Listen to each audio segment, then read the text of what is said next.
Hello again, children over 30. This is Drew, back with another product review. And today, courtesy of Leon Bassin, we're talking about the Wizard NR100 frames. So first, let's go over, some basic technical aspects. These fit 100 millimeter wheels, hence the name NR100. The NR stands for natural rocker, which means that the front wheel is the highest off the ground, and then the second wheel is lower than that, and the third wheel is the lowest, and the back wheel is higher than that. And that's sort of the way that your wheels will naturally wear. The idea is that it's just built into this frame so that you can get that really good experience with a fresh set of wheels. And I guess by good experience, what I really mean is your ability to do turns and slaloms and everything like that is greatly aided by the rocker. But the rocker is not so drastic as to make your skating experience feel very unstable, which it certainly can on like a slalom rocker, something like that, when you have a big 2 millimeter gap between your outer wheels and the ground. A couple cool things. So everybody that talks about these mentions how the bolts only go through to one side and then thread in the other side of the frame. So you can see there's actually not frame bolts sticking out on this side. The bolts are only on this side. What people haven't mentioned is that the Allen key for the bolt is actually sunk down into the bolt. Let me just say that again. The hole for the Allen key is sunk down into the bolt. Why the fuck don't people make UFS bolts like this? So going on from this point, talking about the frames, I have to admit I'm a little distraught because I wanted these frames so bad, and I thought all the tricks that people were doing on them were so cool. And I was working on them, on this setup, and having a pretty good degree of success. But in my mind, it was like, man, if I had those Wizard frames, like I'd just be fucking zipping and turning around, and everything would just be magical. And I have to admit, and you can tell by the wheels, obviously with the light tricks I'm pulling, they look a little bit cleaner than they are. But the snow here just melted yesterday, so I was able to find a somewhat clean patch of parking lot and do like a good hour or so on that. But these, they're not what I expected them to be. So first off, let me just show you the rocker on these. And again, these are fairly fresh wheels, so they're going to be pretty accurate representation. So I'm not going to zoom in all the way to show you this. You're just going to have to take my word for it. The rocker on this, as I'd mentioned earlier in this video and then in another video, is there's a slight forward lean to it, and then your front wheel and your back wheel are off the ground a little bit. I can tell you that the front wheel is maybe 1.5 millimeters off the ground, and the back one is maybe between 0.5 and 1, I would say. It's teeny tiny. So on the design of the frame, I wouldn't be surprised, because of the forward lean, like your back wheel is naturally going to come up a little bit. I wouldn't be surprised if there was no rocker between the third and fourth wheel at all. It was just flat, and then because of the forward lean of the other ones, it's going to come up a little bit naturally. But I find this rocker to be very, very mild. And then combined with the length, so turning radius is directly proportional to wheelbase length. So a shorter wheelbase is going to turn faster. This again is my K2 Midtown. The rocker on these, just from doing the 1-to-1 rotation instead of the 1-3-2-4 rotation, is more drastic than it is on a stock Wizard frame. And also, because these wheels are super close together, they could be a little bit closer together. But I'm also using worn down 76s instead of fresh 80s, which is what they were designed for. But the really small wheelbase on this turns really fast. This setup, I can't say that it's quite as chaotic feeling maybe as like my ice skates are, but it's definitely in that direction. I would say this setup is probably the closest to land ice skates that I've ever skated. And because of that, making my transition from inline to ice skating took all of like a day, and that was really just learning to not trip over the toe pick. So then flashback to these with a much bigger wheelbase and a little bit of a more mild rocker to it. I was really honestly disappointed. Distraught is really the term that I have to use for this. You know, because in my mind, like, you know, fucking Leon made these. The Wizard of Wall Street, dude. You know, him and Colin and those dudes really came up with this whole vocabulary of tricks that I've been working on, and they did so on these frames. And I knew going into it that shorter wheelbase turned faster. But, you know, from all the podcasts that I'd listened to and articles that I read and everything, my impression was that these were going to have a pretty drastic rocker to them, and because of that, you need the longer frame length to sort of balance it out. So I totally bought into that. Makes total sense. But first day using them, dude, these are not analogous to ice skates at all. They're kind of like land skis. Like, it just takes so much effort to maneuver them, and because of the frame length, it feels like you're trying to drive a Cadillac as a rally car. Or if you've ever played Mario Kart, this is like playing as Wario in his big ass car. So I don't really understand. I just don't get it. I don't. And I'm upset at myself because I don't get it. I feel like I should get it. There is something to be said for the height of the frame and your ability to edge because of that. Getting on edges, identifying edges, all that stuff is really easy on this skate. And I like that you can have a very firm feeling boot, this is a very firm feeling boot, and still be able to identify those edges. You know, in my K2s, they have a fatter wheel profile on them, but also because they're a little bit shorter, I have to wear them a little bit looser in the ankle, just a little bit, because I have to like go like that to get the edge. It's not just like a slight lean and bam, there's my edge. But all the edges in the world, I mean, if your turning radius, if your wheelbase is huge and therefore your turning radius is huge, like it doesn't compensate for that. So I really don't know what to think. I hope that I'm using them wrong. I'm going to put in a lot of time in these. And I also hope that when I start rotating the wheels, and I'm going to do the 1-to-1 rotation on these two, that the natural rocker wears into an even more drastic natural rocker, so we get like natural rocker on top of natural rocker. I could definitely see changing my opinion about these things if, again, I alter my technique a little bit and get a little bit more of a rocker happening over time.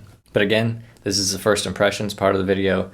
So my first impression is I don't get it. I'm really disappointed, and I'm really sad about being disappointed.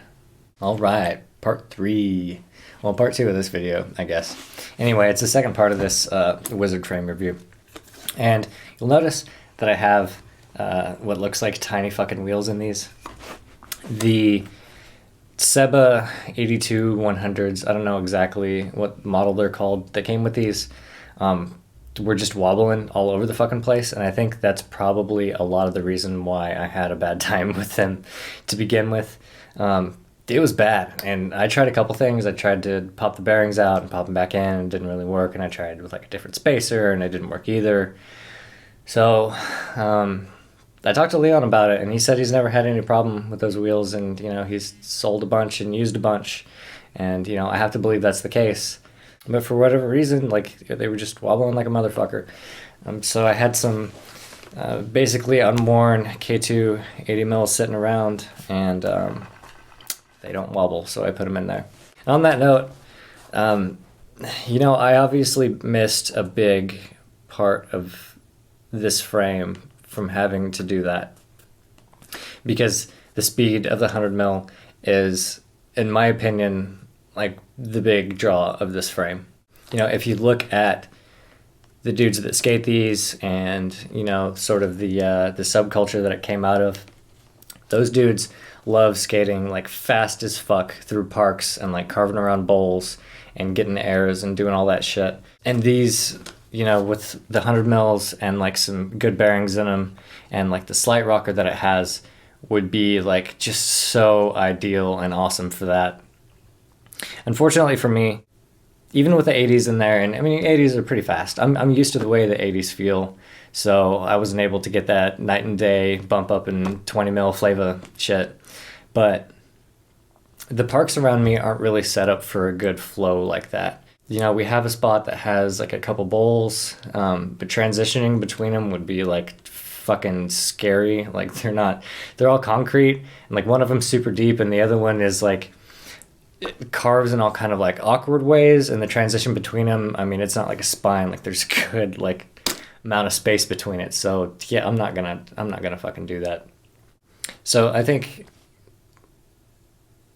that's probably something that should go into consideration for you, like if you're considering these frames. Like if you have a park around you that has a good flow to it, and there's sort of like some paths that you can follow, and you know, like hit a quarter here and then a box, and then that goes, you know, onto some other shit, and on and on and on, like you'll probably have an awesome fucking time on these frames. Like, you know, they're made for that. Personally, living in a Midwest town of about 300,000, we don't have any park that fits that bill. It's still more fun to roll around on our shit on 80 mils than it is on like 56 mils, but I'm certainly not gonna experience the park skiing aspect of these frames. So the thing that people really, it's so strange. The people that, you know about these frames, and you know the people that do a lot of stuff on these frames, both,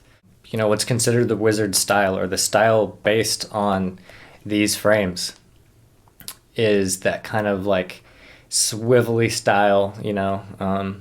Basically, I think I just gotta say gazelle, and you know exactly what I'm talking about. And when I first tried these frames, like, I didn't get it. Like, I mean, I'd learned a lot of the tricks, but like I suddenly couldn't do them on these, and I was like, you know, what the fuck? They're made for them. That doesn't make any sense.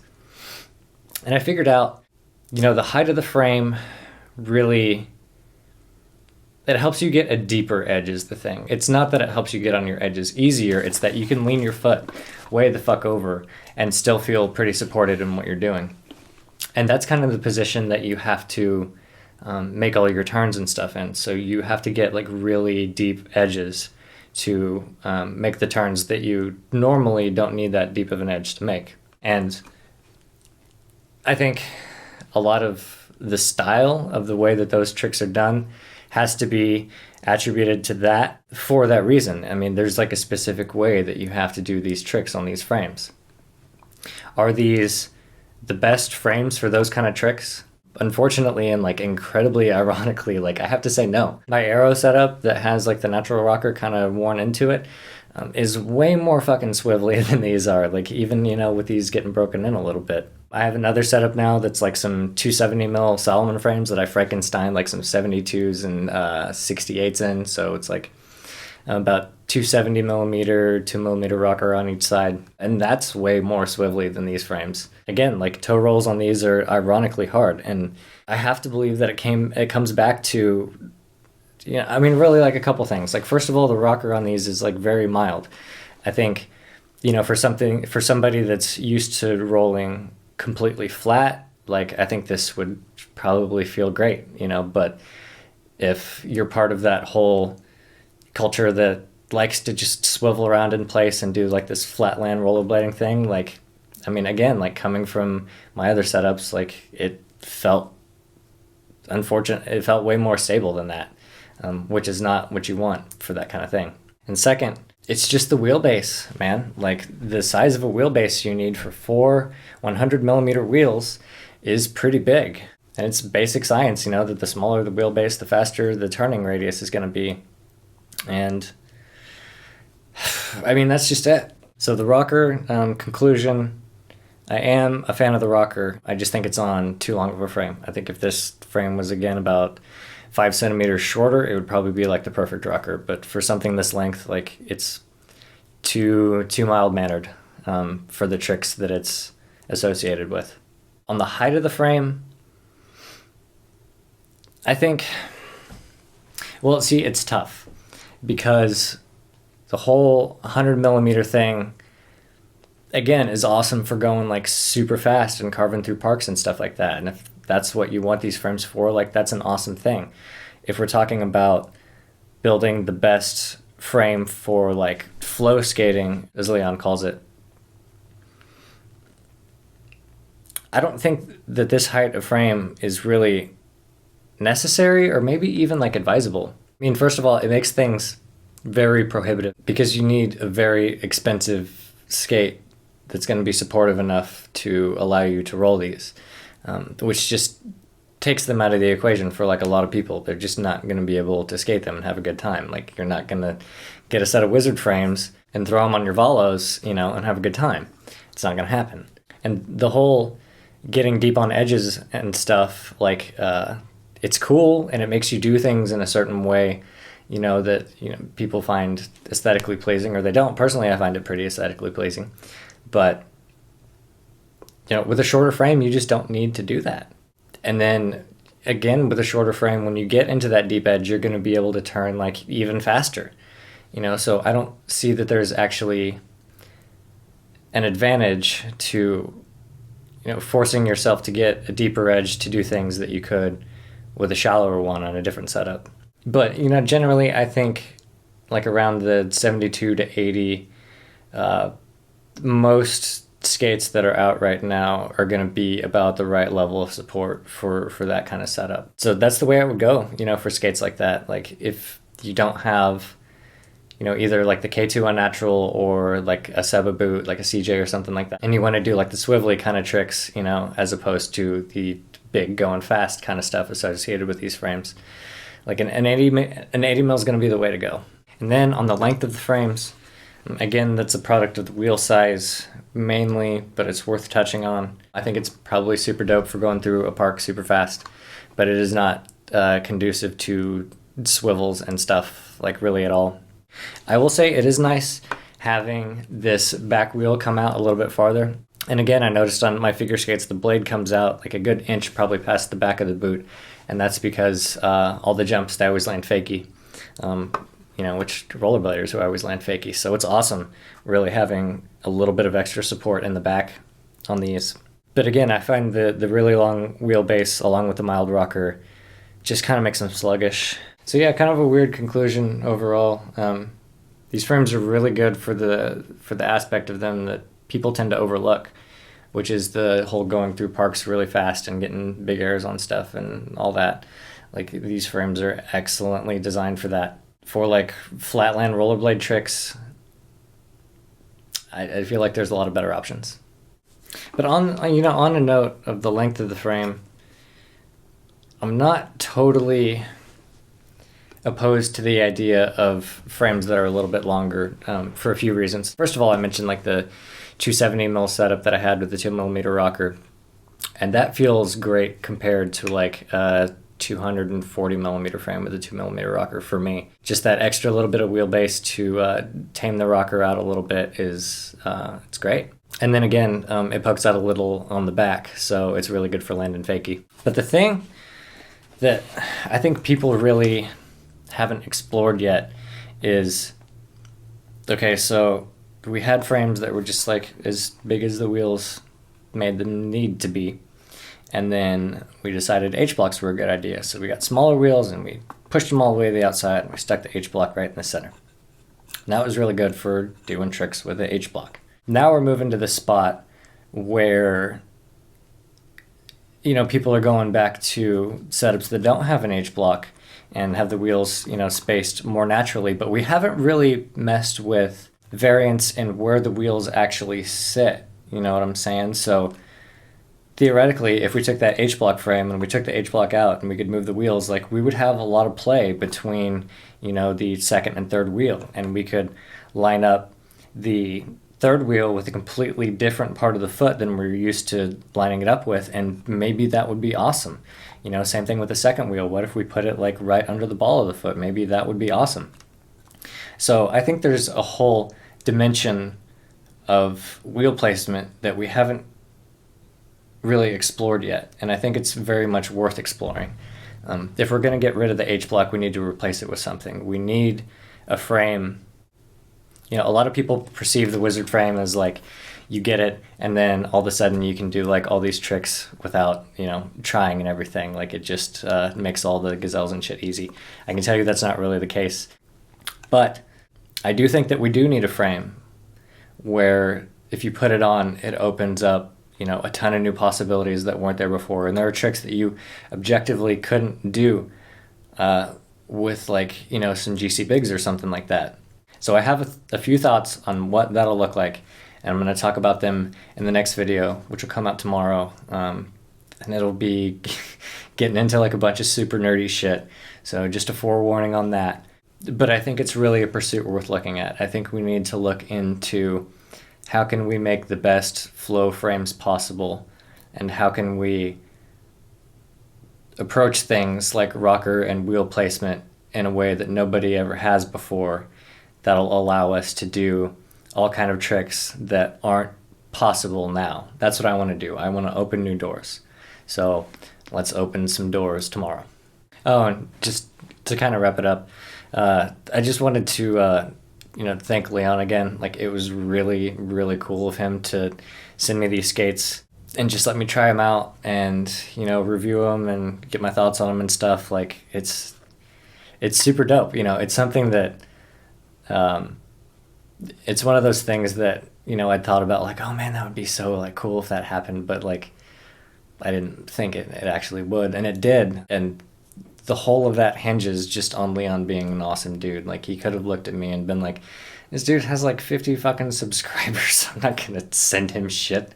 Not to mention, you know, I mean, I'm clearly giving unbiased reviews on all my shit. So it was kind of a gamble to send me things. And I just, you know, I think that speaks a lot to the dude's character, you know, that he really does want to make the best stuff possible. And he really does want to, like, you know, open a lot of those same doors that I want to. And, you know, he's, you know, really dedicated to it. And I think it's great to have people like that, you know, around in the industry, like, whatever you want to say, like people that are actually passionate and want to like go out and use their shit. And those people are innovators. Like, that's perfect storm, dude. That's exactly what you want. So thank you again, Leon. It was super dope of you to hook me up like this. And I do like the frames. I should probably mention that. They're not ideal for the type of skating that I want to do. But again, if I had a park that had a nice flow to it, and, you know, I had gotten a chance to try it out on some non-wobbly wheels and pop some Maybach 9s in there, like, I imagine it's super dope. I really do.